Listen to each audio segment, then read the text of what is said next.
Hello everyone, welcome to Vidyashree academy. I hope you are doing well. आज हम discuss करने वाले हैं गुजरात पीसीएस 2023 में पूछे गए कुछ इंपॉर्टेंट करंट अफेयर के क्वेश्चन।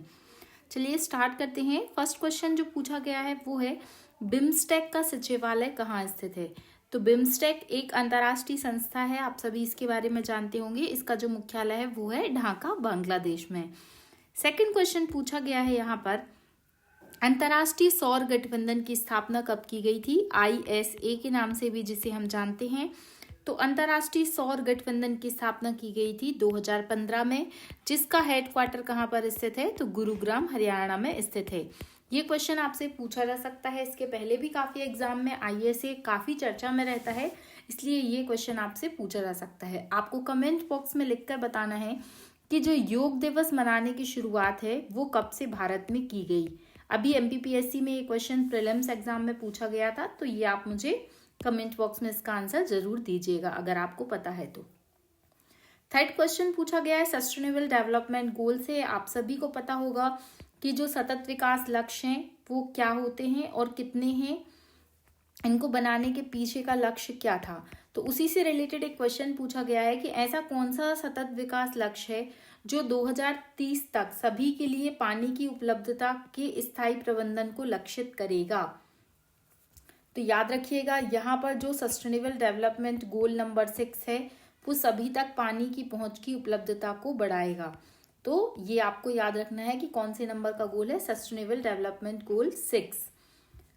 अब पानी की बात आई है तो आपको पता होगा जैसे कि हर घर नल से जल, ये क्वेश्चन काफी चर्चा में रहा था कि हर घर नल से जल वाला जो 100% लक्ष्य प्राप्त करने वाला राज्य बना है वो कौन सा बना है, गोवा। ये आपको याद रखना है। अगर बात जल की आई है तो जैसे मध्य प्रदेश में बात करते हैं तो हर घर नल से जल वाला जो पहला जिला बना था वो कौन सा बना था, वो था बुरहानपुर। और सेकंड नंबर पे जो बना था वो बना था निवाड़ी। तो ये कुछ इससे रिलेटेड फैक्ट हैं, मेंस में आपके काम आ सकते हैं, इसलिए इनको भी आप याद रखिएगा। हम बात कर लेते हैं नेक्स्ट क्वेश्चन की, कृषि फसलों के उत्पादन के संबंध में कौन सा कथन सही है। तो यहाँ पर 4 कथन दिए गए थे, तो जो यहाँ पर राइट आंसर होगा वो होगा कि मूंगफली, गुजरात मूंगफली का सबसे बड़ा उत्पादक राज्य है। तो आपको पता ही होगा कि गुजरात में जो है मूंगफली की पैदावार सर्वाधिक होती है। तो ये वाला कथन 4 कथन में से सत्य था। नेक्स्ट क्वेश्चन है कि विदेश व्यापार नीति 2015 से लेकर 2020 तक कितनी 2015-2020 तक बढ़ाई गई, कब बढ़ाई गई, डेट बताना था, 30 दिसंबर 2022। तो इस तरीके के फैक्चुअल क्वेश्चन यदि आप डेली करंट अफेयर पढ़ते हैं तो आप इनका आंसर दे सकते हैं। नेक्स्ट क्वेश्चन पूछा गया था कि भारत सरकार ने प्रधानमंत्री किसान संपदा योजना, बहुत ही महत्वपूर्ण स्कीम है ये प्रधानमंत्री किसान संपदा योजना, जिसके तहत किसानों को 2-2 हजार रुपए की 3 किस्तें दी जाती हैं, मतलब एक वर्ष में टोटल 6,000 रुपए प्रदान किया जाता है। तो इसको पूछा गया है कि इसकी शुरुआत के लिए जो वित्तीय सहायता प्रदान करता है तो ये पैसा कौन प्रोवाइड करता है। तो मेगा फूड पार्क और कोल्ड चेन इंफ्रास्ट्रक्चर। आप मुझे कमेंट बॉक्स में लिखकर बताएंगे कि प्रधानमंत्री किसान संपदा योजना की शुरुआत कब से की गई। नेक्स्ट क्वेश्चन है कि 31 दिसंबर 2021 तक भारत के निम्नलिखित में से दो राज्यों में से किस राज्य में राष्ट्रीय राजमार्गों की लंबाई सबसे अधिक थी। काफी फैक्चुअल क्वेश्चन है। यहाँ पर आपको फर्स्ट और सेकंड स्टेट बताना है जहां पर की जो नेशनल हाईवे हैं उनकी लंबाई अधिक है। तो इसमें आंसर सबसे पहले आएगा यूपी और सेकंड नंबर पे आएगा महाराष्ट्र। जनरली इसमें कंफ्यूजन हो सकता है क्योंकि हमें लगता है कि महाराष्ट्र में जो नेशनल हाईवे हैं वो अधिक होंगे, मतलब अधिक संख्या में है, तो यहाँ पर आप कंफ्यूज हो सकते थे, बट जो आंसर है वो UP then Maharashtra. Next question है कि 2022 में विज्ञान दिवस की थीम क्या थी। देखिए, इंपॉर्टेंट डेज और थीम बहुत ही महत्वपूर्ण होते हैं। अगर आपने मेरा ये वाला इंपॉर्टेंट डेज एंड थीम वाला वीडियो नहीं देखा है तो आप विद्याश्री एकेडमी की करंट अफेयर प्लेलिस्ट में जाके देख सकते हैं। याद रखिएगा, 2022 में साइंस दिवस की थीम थी सतत भविष्य के लिए विज्ञान और प्रौद्योगिकी में एकीकृत दृष्टिकोण। बहुत ही महत्वपूर्ण है, सस्टेनेबल डेवलपमेंट से रिलेटेड है कि सतत भविष्य के लिए किस तरीके से साइंस एंड टेक्नोलॉजी को जो इंटीग्रेटेड अप्रोच है वो हमें कैसे हेल्प करेगा, ये थीम रखी गई थी। चूंकि G20 काफी हाईलाइट रहा है तो आपसे G20 की थीम पूछा जा सकता है, वसुधैव कुटुंबकम, वन अर्थ और वन अर्थ, इस तरीके से कुछ इसका वो रखा गया था, आप इसको देख लीजिएगा एक बार। नेक्स्ट क्वेश्चन पूछा गया है कि आईटी नियम 2021 का प्रमुख उद्देश्य क्या है। तो आईटी एक्ट कब आया था, आपको ये भी पता होना चाहिए कि आईटी एक्ट कब आया था। सबसे पहले आईटी एक्ट की बात करते हैं तो 2000 में आईटी एक्ट लाया गया था। इसमें पूछा गया है कि आईटी एक्ट 2021 का उद्देश्य क्या है। तो महिलाओं और बच्चों के लिए किस तरीके से ऑनलाइन सुरक्षा, ऑनलाइन सिक्योरिटी प्रोवाइड की जा सकती है, ये क्या था, आईटी एक्ट 2021 का उद्देश्य था। नेक्स्ट क्वेश्चन है कि प्रधानमंत्री ग्रामीण आवास योजना, देखिए जो महत्वपूर्ण स्कीम है वो काफी मतलब उनसे क्वेश्चन पूछे जाने की प्रोबेबिलिटी रहती है। अभी हमने देखा कि प्रधानमंत्री किसान संपदा योजना से क्वेश्चन ऊपर पूछा गया और इसके बाद प्रधानमंत्री ग्रामीण आवास योजना से क्वेश्चन पूछा गया कि ये किस मंत्रालय के अधीन आती है। तो याद रखिएगा ये ग्रामीण विकास मंत्रालय के अंतर्गत आती है।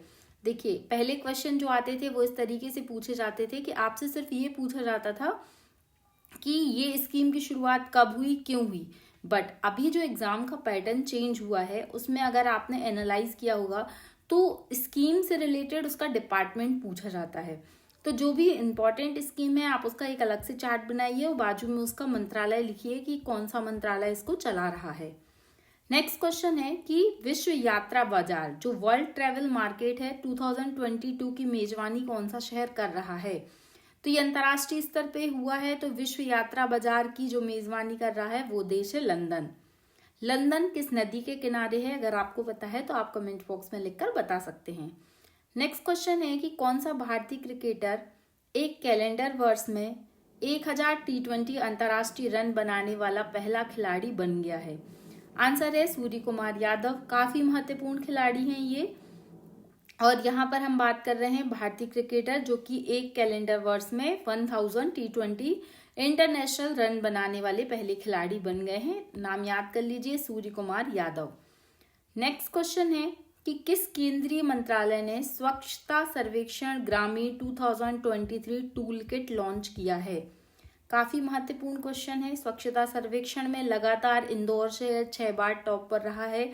अब देखना होगा कि 7वीं बार टॉप पर आता है या कोई और स्टेट बाजी मारता है। यहाँ पर पूछा गया है स्वच्छता सर्वेक्षण टूल किट जो है 23 की वो जारी की है जल शक्ति मंत्रालय ने। जल शक्ति मंत्रालय के प्रमुख कौन है, अगर आपको पता है तो आप कमेंट बॉक्स में लिखकर बता सकते हैं। नेक्स्ट क्वेश्चन है कि भारत का पहला अस्थायी वित्तीय साक्षरता शिविर किस शहर में आयोजित किया जा रहा है। आंसर है श्रीनगर। श्रीनगर में 2023 का पहला अस्थायी वित्तीय साक्षरता शिविर आयोजन किया जा रहा है, 2022 का है ये। नेक्स्ट क्वेश्चन है कि किस देश ने विश्व की सबसे लंबी यात्री ट्रेन संचालित की है। आंसर है स्विट्जरलैंड। स्विट्जरलैंड में चूंकि यात्री बहुत अधिक घूमने जाते हैं तो आप ऐसे याद कर लीजिए कि स्विट्जरलैंड ने क्या की है, विश्व की सबसे लंबी यात्री ट्रेन का संचालन किया है। नेक्स्ट क्वेश्चन है कि एडेप्टेशन गैप रिपोर्ट 2022 किसके द्वारा जारी की गई। तो देखिए इंडेक्स से फिर से क्वेश्चन पूछा गया, ये है यूएनईपी। यूएनईपी के द्वारा कौन सी रिपोर्ट जारी की गई है, अनुकूलन गैप रिपोर्ट, जैसे हम बोलते हैं adaptation gap report. Next question है कि इसरो ने किस देश के सहयोग से चंद्रमा की छाया लूनर शैडो रीजन क्षेत्र को खोज करने में योजना बनाई है। तो इसरो ने जापान की एजेंसी जिसे जाक्सा के नाम से भी जाना जाता है, जापान के साथ क्या करेगा इसरो, चंद्रमा का जो शैडो एरिया होता है उसकी खोज करने में मिशन बना रहा है। लास्ट क्वेश्चन है कि कौन सा देश 2022 में भारत का शीर्ष व्यापारिक भागीदार है। तो वो बना है यूएसए।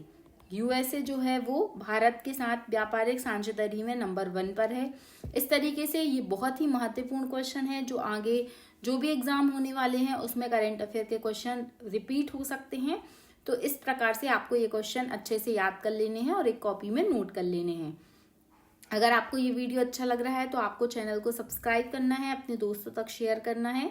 इसी तरीके से हम राजस्थान पीसीएस, एमपी पीसीएस और जो भी अदर स्टेट के जो भी रिसेंट एग्जाम हुए हैं उनके मोस्ट इंपॉर्टेंट क्वेश्चन को डिस्कस करेंगे। Thank you so much. जय हिंद, जय भारत।